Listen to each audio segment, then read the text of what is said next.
Hi, happy Wednesday. I am Meredith and I am here with our message for the 9th of October 2024.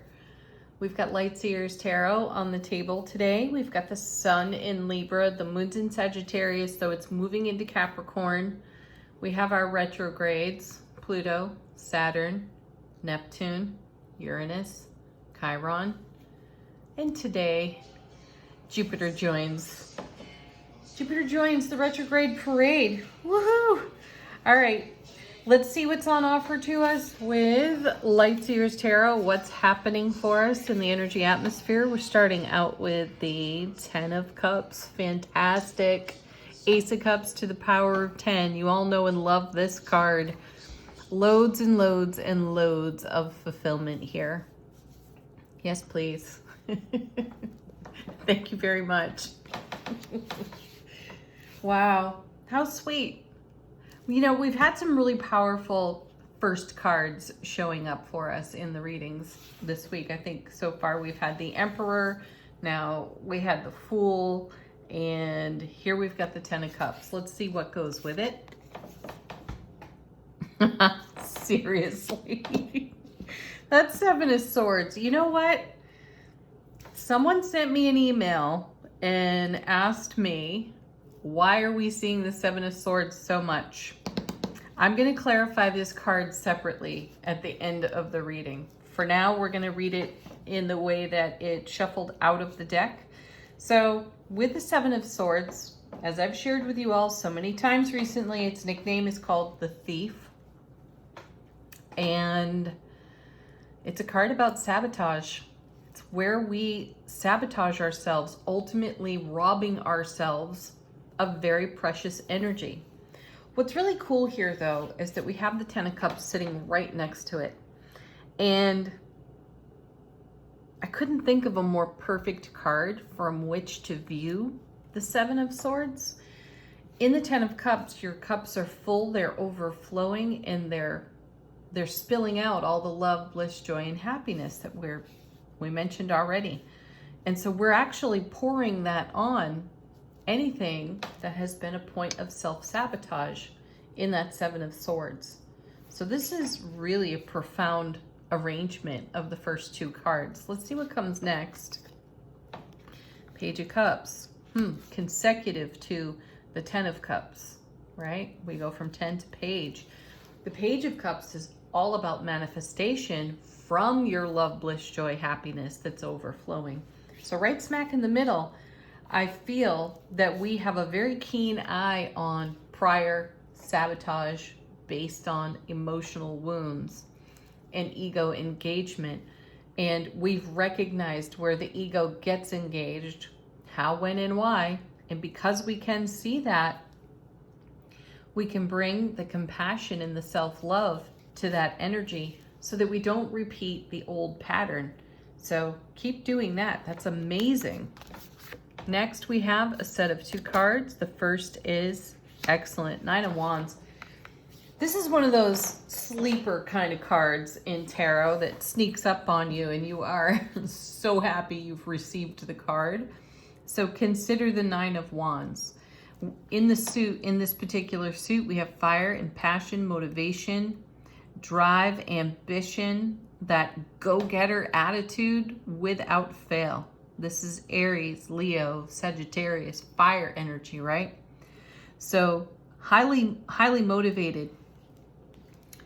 Where and when can we begin to sabotage ourselves? If we are long in a manifestation process and we're not taking self-responsibility for exactly how long it's taken to get where we were going, and we've been projecting blame or a lack of trust beyond ourselves, it makes for a much longer journey, doesn't it? And the 9 of Wands comes in with message of endurance. You have what it takes.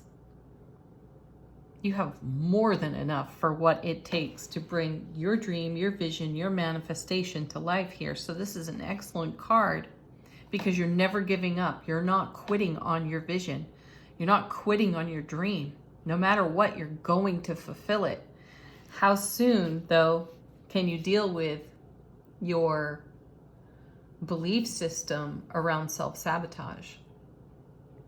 I heard a young woman say over the weekend, I mean, I'm at least 20 years older than this person, and I heard her talking about what it feels like to get old. I just had to crack up.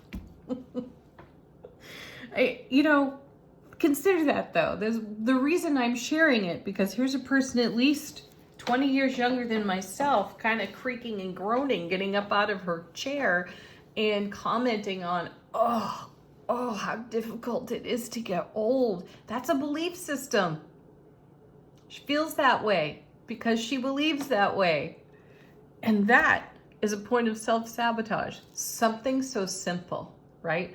Though, get out that cosmic yardstick again and take a measure for what you're in manifestation with, and what are you actually thinking about it? Where's your belief system? Where are those old-fashioned colloquialisms that we've all picked up along the way that are actually undermining you? Consider that. Paired with our beautiful Nine of Wands, excellent, is the Knight of Pentacles. What a perfect knight to have here. He never quits. He never gives up.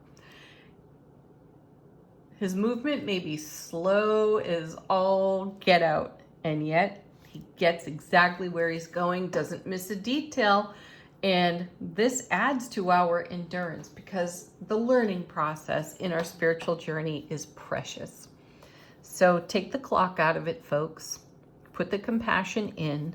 Notice what you do and say habitually, and the way that you think, and where your belief system is pointed, and recognize all the bounty that's around you for what's now, what's in the oncoming, and the way you're contributing to how that bounty evolves in your now moment. Check your belief system. Oh my goodness. Perfect. So we start with the Ten of Cups. Our last card in the main body of the reading is the Sun. Come on, the happiest card in tarot. And we've seen this card more than once already this week. Fabulous, right? So remember, these retrogrades are here to show us our Seven of Swords. This is a gift. The Seven of Swords is a gift, because where you're going and in the journey, recognizing that you are closer than you realize to a fulfillment that you've been investing in forever. This Seven of Swords is such a blessing, because you need to see how you stand in your own way of the happiness of fulfillment that's showing in the cards. One of the sweetest souls I know is a fan of saying, have you ever noticed every time you have a problem, you're there? It's you.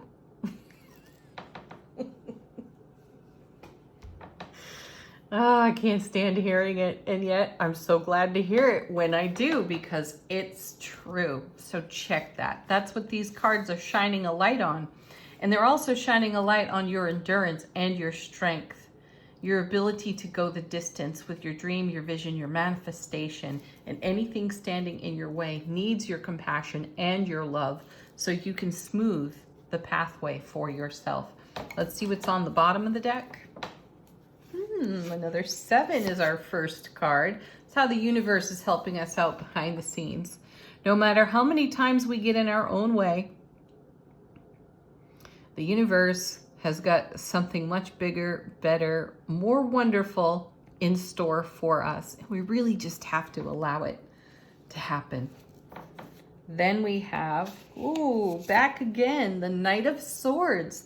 There is truly a swift moving energy in the atmosphere for us in light of all these retrogrades and what they're dishing up and showing us, right? The energy atmosphere is still swift. The potential for us to make great change in our journey is powerful and can be easy and very direct.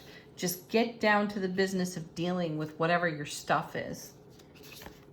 And what's that knight moving right into but the Ace of Pentacles? Gorgeous card, lots of abundance, lots of bounty, opportunity, doors of opportunity opening for us, and a whole load of great love flowing in for us to be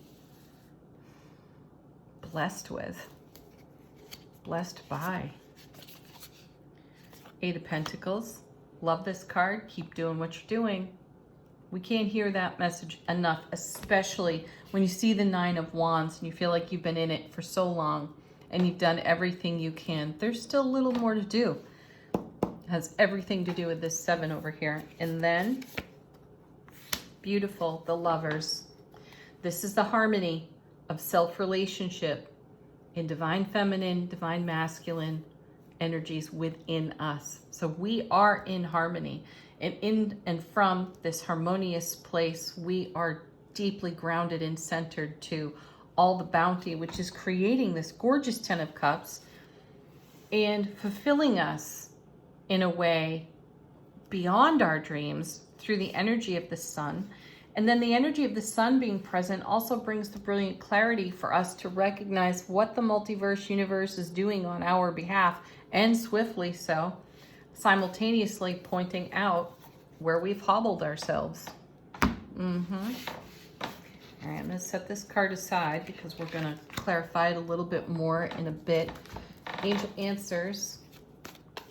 If you have a question, looking for confirmation, a fresh message from your own guides, let this deck bring it. It's up to you. Back again. You gotta love that.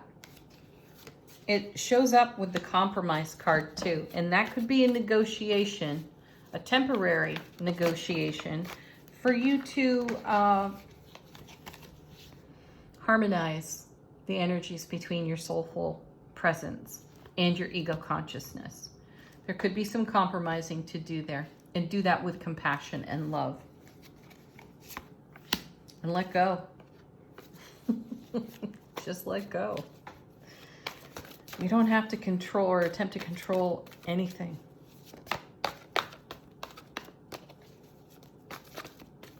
Next.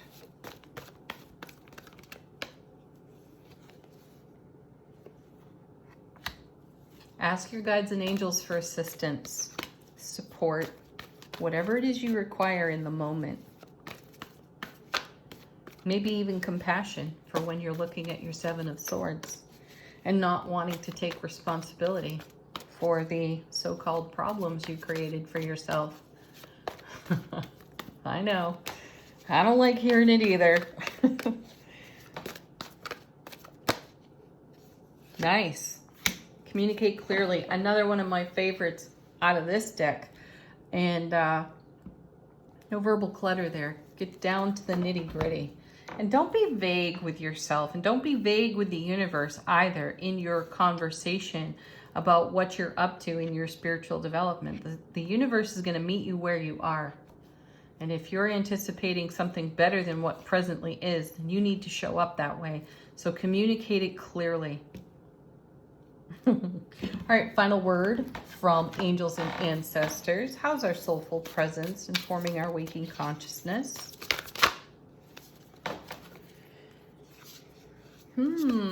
Very sweet. The angels are showing up for us. They're inviting us to ask for assistance. And now we have the guardian angel card. You are not alone. No, you're not. You're watched over constantly by the divine and supported as well. All right. We're going to do a little clarification. I'm using a different deck with this, so we won't be short on cards. And the question is simply this, because this is what was emailed to me. Why is this card showing up so much lately? Why is it so important?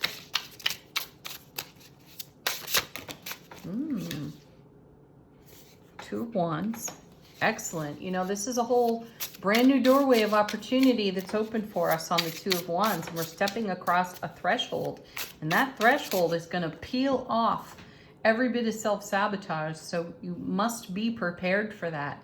You must be able to let go, set yourself free of an old belief system, an old thought process, because where you're going, there is no place for sabotage. There is no place for that small-minded, short-sighted thinking that the ego is such a fan of.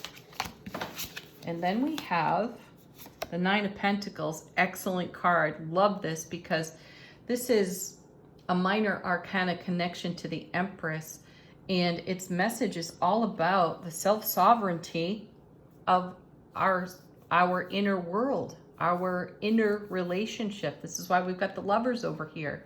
This is the harmonization of our divine feminine, divine masculine in action here. So we're stepping across a brand new threshold in the Two of Wands, in the self-sovereignty of our self-relationship. It's no wonder that these energies can't go with us and will be peeled away from us. You must be prepared and ready for that. And then the next card falling out was the Magician. This is all about our magic and the miracles. And for some of us, this feels like a total leap of faith and a shot in the dark. And that's what I feel when I look at this particular Two of Swords. It's a deeply intuitive card. It refocuses us right back to listening to the intuitive messages, which is a consistent message we've been hearing for so many weeks. It requires a leap of faith, and that's why the self-sabotage can rise through the ego consciousness and talk us right out of our magic and our miracles. One more card for clarification. I like this. Back again. This is a double dose now of the Knight of Pentacles. A treasure map. That's your journey, right? This is you consulting the map on your journey, and one of the glaring things on this map, if it's a pitfall, something you want to avoid, there it is, right in the Seven of Swords. But you got to approach it. You got to step up, look at it, and face it. Bottom of the deck, the Star. Keep the faith. Believe in yourself. All right, everyone. Have the most beautiful Wednesday, peak of the week ever. Peace, love, happiness, laughter. Namaste.